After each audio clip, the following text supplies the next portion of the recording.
পাঁচফোড়ন,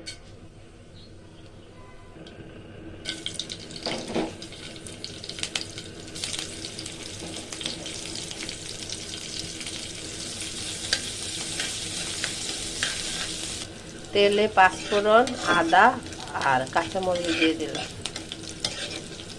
এবার সবজি দিয়ে দেব, নতুন আলু আর নতুন শিম।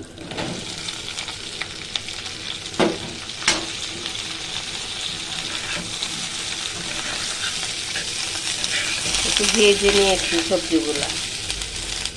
হলুদ, মরিচ, জিরা, লবণ স্বাদ মতো।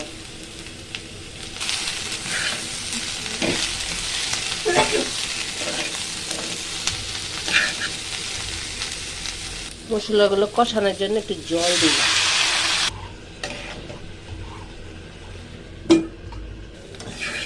কষানো হয়ে গেছে।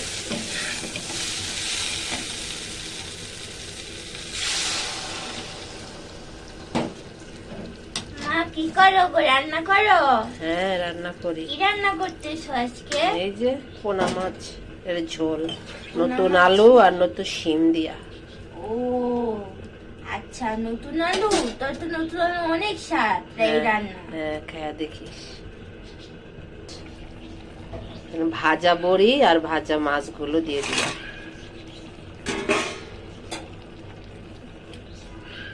শীতকালে মা ধনিয়া পাতা দিয়ে রান্না করো তরকারিটা, হেভি মজা হবে, কিন্তু হেভি টেস্টি হবে। হ্যাঁ, দেব, ধনিয়া পাতাও দেবো এটার পরে।